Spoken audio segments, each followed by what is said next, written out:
Welcome back to our Punishments Hall of Infamy, and today we're going to introduce you to perhaps one of the vilest torture instruments known to mankind. Okay, so nothing we've talked about in this series could qualify as being acceptable in this day and age, but we think you'll find this piece of sadistic furniture extreme to the highest degree. With no further ado, let's have a look at the Judas Chair. To start with, it was a chair, but one people were forced to sit on rather than chose to relax on. It actually looked more like a stool, with 3 or 4 legs pointing upwards at an angle and flat base resting on the legs. On that base was what looked like some pyramid with a very sharp top. We've seen a few different examples of the chair, sometimes called the Judas cradle instead, and they all look to follow the same basic principles. If the victim of the chair was a man, then he might be forced to sit on the point directed at his rear orifice, while a woman might get the same or be forced to sit with the point on her vaginal orifice. The person would be tied with ropes and then lowered onto the spike, which, as you can imagine, would cause some serious pain and bodily damage. The Judas chair was likely invented by the Spanish in the 16th century and was used as a torture device during interrogations. The very thought of being lowered onto that sharp point would no doubt make any person spill the beans, but as you know, people will generally tell you anything when in such terrifying predicaments, whether it's actually true or not.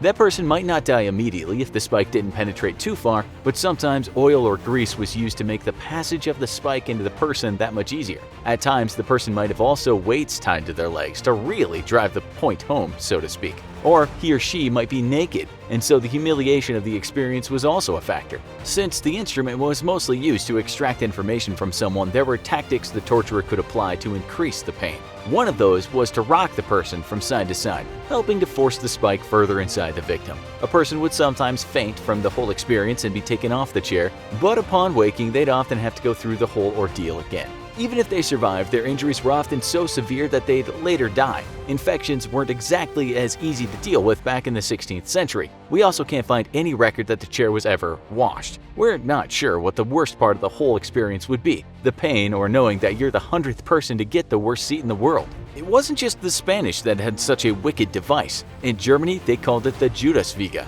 The Italians called it the Culla di Giuda, or Cradle of Judas, and the French called it la veille, which could be translated as the wake. The French version was so called because they had a practice where the victim would be left on the chair and forced to clench their muscles, which meant staying awake, since if the muscles were relaxed, it would allow the spike to penetrate further in. If they did finally give in to exhaustion, either from lack of sleep or blood loss, then the point would go in and the internal damage would usually finish them off. Unlike some rumored torture methods, these devices no doubt existed, and surviving examples have been the stars of museum exhibits all around Europe.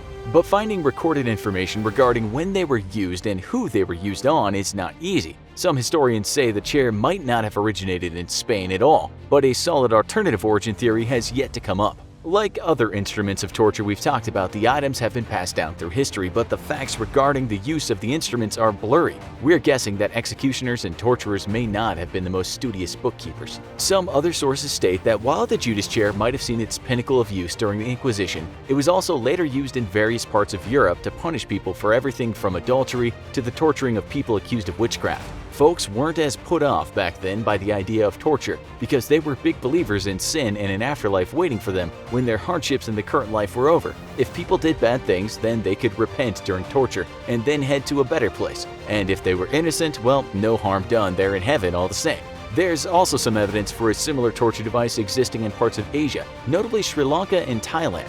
There, it was called bamboo torture, and the victim would be tied over a fast-growing bamboo root. These quick-growing roots can sprout up more than an inch every hour, so if a person was tied over it, it would grow right up into them. There are even tales of the Japanese using bamboo like this to torture or kill Allied troops during World War II, but some critics point out that there's little if any evidence to support this. Did you enjoy this video? Well, maybe enjoy isn't the right word, but we bet you were as fascinated as we were, which is why you need to go watch our other video on maybe the worst punishment of all time, the Brazen Bull. Thanks for watching, and we'll see you next time.